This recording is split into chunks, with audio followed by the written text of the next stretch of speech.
सुबह पूरा ससुराल नाश्ता करने के लिए मेज पर बैठे रसोई की तरफ आंखें जमाए हुए थे। मम्मी यार, फटाफट से हमारा ब्रेकफास्ट लाकर दे दो, स्कूल बस भी आने वाली है। लगता है भाभी ने अभी तक ब्रेकफास्ट बनाना शुरू भी नहीं किया। 9 बजे की मेरी कॉलेज में पहली लेक्चर है, अटेंड करना भी कंपलसरी है। कांता कुर्सी से उठकर रसोई में आती है। ये क्या गायत्री बहू, तू अभी तक चूल्हा ही साफ कर रही है, चाय भी नहीं चढ़ाई। सब कितनी देर से नाश्ते की प्रतीक्षा कर रहे हैं। बस माँ जी, चूल्हा साफ हो गया है, चाय चढ़ा रही हूँ। बहू, अब तू चाय बिठाएगी तो चाय पकने तक बच्चे चले जाएंगे। बर्तन में मक्खी कैसे भिनिर भिनिर कर रहे हैं। तभी बोलती हूँ रात में ही रसोई साफ सुथरा करके बर्तन मांज लिया कर, तुझी को सुबह नाश्ता बनाने में हल्का रहेगा। माँ जी, मैंने डिनर 9 बजे तक बना के रख दिया था, लेकिन सब लोग 10-11 बजे तक अपने कमरे में दही के जैसे जमे रहते हैं। कल सबने 12:30 बजे डिनर खाया, तो मैं बर्तन कब साफ करती, आप बताइए। बहू को भड़कते देखकर कांता का गुस्सा ठंडा हो जाता है। तभी ठंडी ठंडी हवा चलने के साथ जोरदार बारिश शुरू हो जाती है।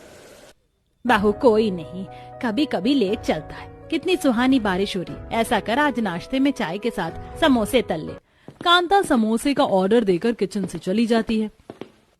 ये बारिश का मौसम तो सबसे ज्यादा सिरदर्दी बढ़ा देता है। सबसे ज्यादा हालत पंक्चर तो संडे के दिन रसोई में होती है।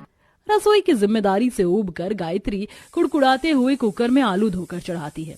फटाफट से आलू चढ़ाकर मैदा मल लेती हूँ, तब तक आलू में सीटी आ जाएगी और मसाला रेडी कर लूंगी। इतनी देर में मैदा भी सेट हो जाएगा। वेल प्यारे दोस्तों, बारिश का मौसम देखकर हर इंसान फूडी हो जाता है। स्पेशली इस मौसम में पकौड़ी, कचौरी, पराठे, पूरी जैसे पकवान हर घर में बनते। ये पकवान खाने में जितने स्वादिष्ट लगते हैं, बनाने में उतनी टफ। खासकर संडे के दिन सब आराम करते, पर हमारे घर की गृहिणी बहुओं का सफर, पकाने से परोसने तक का सफर कितना मुश्किल होता है, आइए दिखाते हैं। गायत्री भाभी, अभी तक नाश्ता नहीं बना क्या? थोड़ा जल्दी कर लो, इतना स्लोली मत करो। आज संडे नहीं है, सैटरडे है भाई। जी बस नितिन भैया, नाश्ता तैयार है, ला रही हूँ। अरे गायत्री बहू, इनको नाश्ता बाद में खिलाना, पहले मेरी चाय ला कर दे। तुझे पता है ना, बिना चाय की चुस्की लिए अखबार पढ़ना फीका फीका लगता है। आपकी भी चाय बन गई है पापा जी, छान कर ला रही हूँ। बेचारी बहू एक हाथ में चाय की ट्रे, दूसरे में समोसे लेकर आते हुए थकी चाय पीने को देती है। पापा जी, ये लीजिए आपकी अदरक इलायची वाली चाय और आप सबके गरम समोसे। क्या बात है भाभी, आज तो बारिश में इतना अच्छा ब्रेकफास्ट देखकर मन खुश हो गया। इतने करारे समोसे बनाए आपने। इससे ज्यादा मजा तो कल के नाश्ते में आएगा। आखिरकार कल संडे जो है, मैंने तो कब का फिक्स कर लिया भाभी से क्या क्या बनवाऊंगी। जहाँ एक तरफ अगले दिन संडे पड़ने से सभी के मन में लड्डू फूट रहे होते हैं, तो वहीं गायत्री का मुंह लटक जाता है।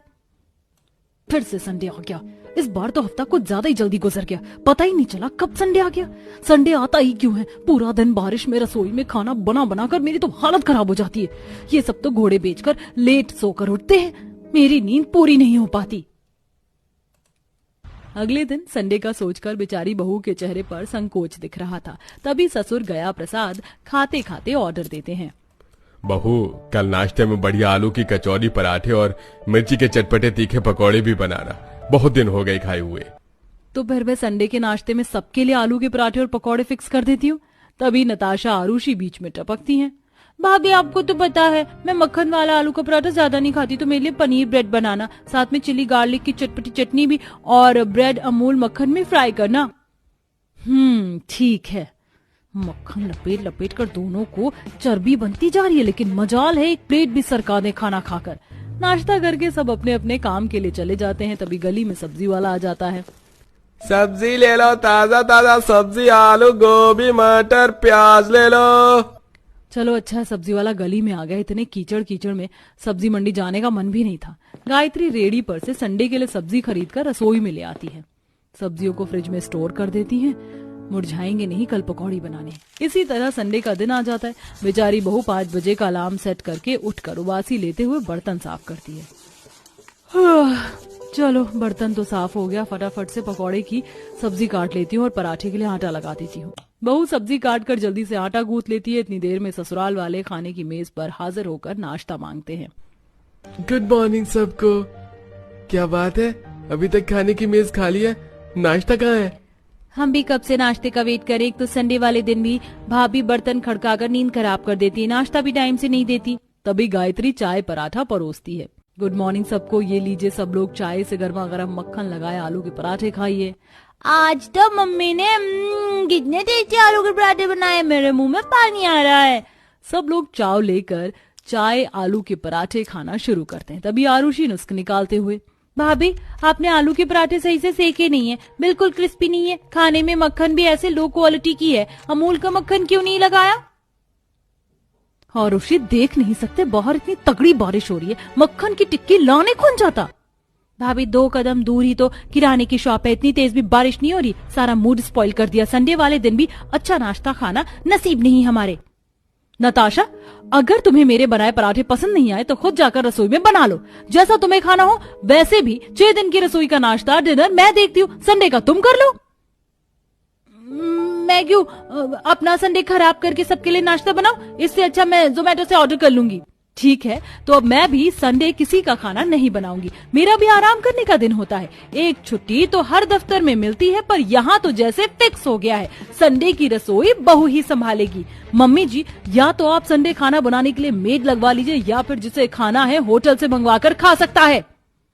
संडे रसोई संभालने से मना करके गायत्री कमरे में चली जाती, जिससे सबके चेहरे परेशान दिखने लगते हैं।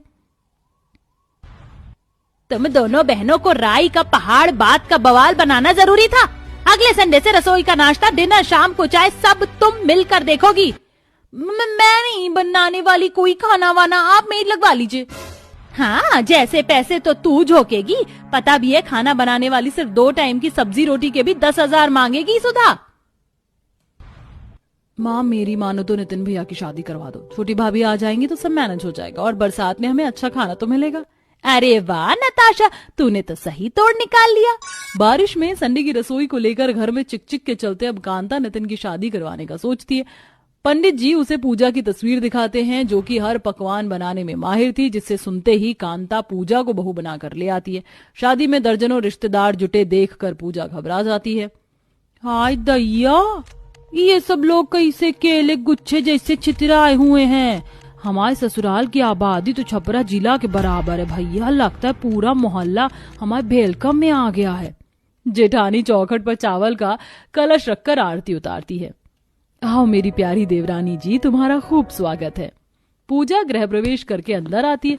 बहू तोन लटकाए एक आदमी को देखती है, जो कि डोंगे में रसगुल्ला भरकर खा रहा था। वाह भाई वाह, गुलाब जामुन तो बहुत ही नरम नरम और स्पंजी था, मजा आ गया। अरे ओ अंकल जी, फ्री का रसगुल्ला लपेट लिए तो जाइए अब। सुनकर लीलावती बात का बवाल करती है। तौबा तौबा, कांता भाभी जितने का मेरे पति ने रसगुल्ला खाया नहीं, तुम्हारी बहू ने टोक लगा दिया। जी जी, आप शांत हो जाइए, मैं समझा दूंगी। छोटी बहू ऐसे नहीं बोलते, ये हमारे रिश्तेदार हैं, नितिन के बुआ फूफा। हाय दैया, गलती से मिस्टेक हो गया बुआ जी, भेरी भेरी सॉरी, प्रणाम करते हैं। ठीक है, खुश रहो। अब सब आराम करने चले जाते। गायत्री पूजा को कमरे में छोड़ती है। ये रहा देवर जी का कमरा। वैसे मम्मी जी ने कल तुम्हारी पहली रसोई रखी है और संडे भी है, तो सुबह 4 बजे उठ जाना। 4 बजे? जेठानी जी, शहर के लोग तो लेट से उठते हैं, तो इतनी सुबह उठकर अचार डालना है क्या? वो तुम्हें कल पता चल जाएगा। संडे की सुबह पूजा 4 बजे उठकर रसोई में आती है, जहाँ गंदे बर्तनों का ढेर भरा होता है। गैस चूल्हा चिपचिपा पड़ा था, खिड़की से बारिश का पानी झटास मार रहा था। हे भगवान, रसोई खिड़की किसने खुली छोड़ रखी? बाढ़ लग गया पूरा, अब इसे साफ करना पड़ेगा। कमर कस ले पूजा। रसोई सुखाकर बहू बर्तन साफ करती है। भगवान जी, इतने सारे बर्तन धोकर हमको तो हलवाई जैसी फीलिंग आ रही है। ऊपर से मौसम इतना ठंडा हो रहा है कि सोने का मन कर रहा है। एक तरफ बारिश में रिश्तेदार ससुराल वाले घोड़े बेचकर सो रहे होते। बेचारी बहू अकेले ही संडे की सुबह सुबह रसोई को साफ सुथरा करके निपटाती है। तभी दादी सास अमरावती आती है। पोता बहू, जल्दी से मेरे लिए स्पेशल मलाई मार के गर्मा गर्म चाय और पकौड़े बना दे। हाय दैया, मुंह में दांत नहीं, पेट में आंत नहीं। दादी माँ को सुबह सुबह मलाई मार के चाय पीना, प्लस में पकौड़े भी खाने हैं। अरे मरजानी, मुंह में क्या मक्खी की तरह बिना बिना कर रही है? फटाफट मोटी मिर्ची वाले पकौड़े बना। जी दादी जी। ऑर्डर देकर अमरावती बाहर चली जाती। बहू ढेर सारे पकौड़े काटने लगती है। हे भगवान, ये बरसात के लगे प्याज कितने कसैले हैं, आंखों में लग रहा है। प्याज तो कट गया, बेसन कहाँ है? पूजा सारे दराज खोल खोल कर डिब्बे देखती है। इतने में जेठानी और सास आ जाती हैं और रसोई का बिखरा हाल देखती हैं। देवरानी जी कुछ ढूंढ रही हो? जेठानी जी, दादी माँ पकौड़े बनाने के लिए बोली थी, बेसन ढूंढ रही हूँ। शायद से बेसन खत्म हो गया है, लाना पड़ेगा। हाँ, तो तुम दोनों देवरानी जेठानी बाहर से ले आओ। वैसे भी पूरा रिश्तेदार जुटा हुआ है तो पकौड़े के लिए सब्जी भी कम रहेगी। किराने वाले से 5 किलो रिफाइंड बेसन और सब्जी खरीद लेना। बाकी 3-4 किलो चाप और पनीर भी खरीद लेना सफल डेयरी वाले से। इतने सारे खरीद का सामान सुनकर पूजा चौंक जाती है। मम्मी, इतना सारा सब्जी पनीर चाप किस लिए मंगवा रही हैं? मोहल्ले वाले को दावत खिलानी है क्या? नहीं बहू, बारिश में हमारे घर की रसोई में पूरा दिन कुछ ना कुछ बनता रहता है, खास करके संडे वाले दिन, इसीलिए बस। अब फिर तो आज रसोई में मेरी रेल बनने वाली है बारिश के।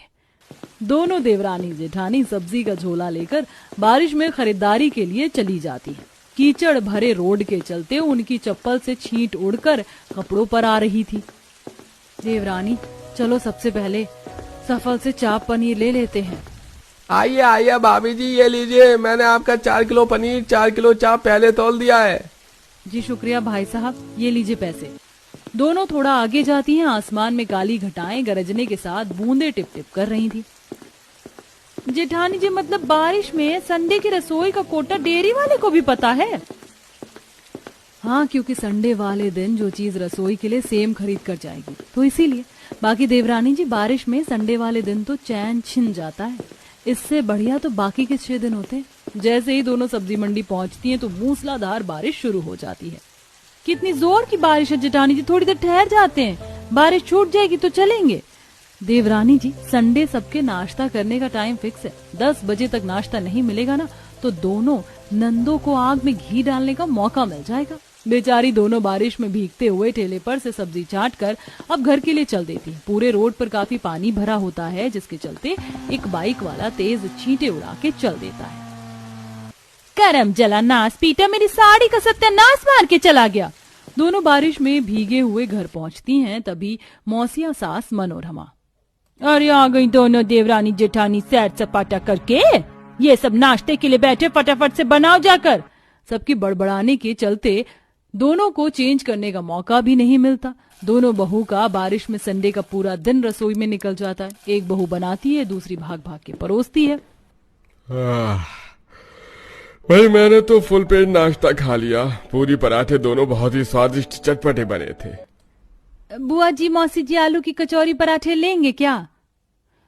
बहू तू ही खा अपने ये तेल में तर पूरी पराठे। मेरा तो मन खराब सा हो गया। मुझको तो खिले खिले से मटर पुलाव और दाल मखनी बना के खिला दे। खाने की नई फरमाइश सुनकर पूजा भड़क जाती है और खींचे लहजे से बोलती है, पर बुआ जी, चावल पराठे एक साथ खाने से पेट में अपच हो जाती है। बहू, मुझको रोटी चावल दोनों एक साथ हजम है, तू बस बना लिया। कल तो चले ही जाना है, तो आज तुझसे अच्छे से खातिर करवाएंगे। पूजा, बुआ के लिए मटर पुलाव दाल मखनी बना रही हो तो मेरे लिए भी तंदूर की रोटियां लगा लेना। पर नितिन, अभी तो तुमने कहा कि तुम्हारा पेट भर गया, फिर रोटी किस पेट में खाओगे? अरे तुम्हें रोटी दाल मखनी बनाने में 1-2 घंटा तो लगेगा, तब तक पराठे पच जाएंगे। वैसे भी संडे का दिन हमारा खाते पीते ही गुजरता है। किलसकर पूजा किचन में आती है। दोनों उसी टाइम से बारिश और कीचड़ में दोपहर के खाने में लगती हैं, जिसके बर्तन साफ करते करते रात के डिनर का टाइम हो जाता है। जेठानी जी, मेरा तो कचूम्बर निकल गया, पूरा दिन रसोई में लगे। वैसे सबका पेट भरा हुआ है तो डिनर में दाल खिचड़ी चढ़ा देते, पचने में हल्का रहेगा। तभी कांता किचन में आती है। बहू, डिनर में सबके लिए दम बिरयानी और चिकन रासा बना लेना। ये लो चिकन। दिन भर संडे रसोई में खत्म होने के बाद दोनों बहू चिढ़ जाती हैं। माँ जी, सुबह से ही सब लोग कितना भारी खा रहे हैं, अब चिकन किसने मंगवाए? हम थक के चूर हो गए हैं। बहू, रिश्तेदार घर में बार बार तो नहीं आते हैं ना, तुम क्यों नाक कटवाने पर लगी हो? अब बना दो। जी मम्मी जी। जेठानी गुस्से में चिकन साफ करती है। देवरानी आग बबूला होकर बिरयानी का चावल भिगोती है और दोनों सबको बिरयानी और ग्रेवी चिकन खिलाती है। अगले दिन पूरे रिश्तेदार अपने अपने घर चले जाते हैं, जिससे दोनों गहरी सांस भरती हैं। पर बारिश में बेचारी दोनों बहू का पूरा संडे रसोई में निकल जाता है। जेठानी जी, कितनी जल्दी संडे आ गया। कल थोड़ा लेट उठकर नाश्ता बनाएंगे। हाँ वैसे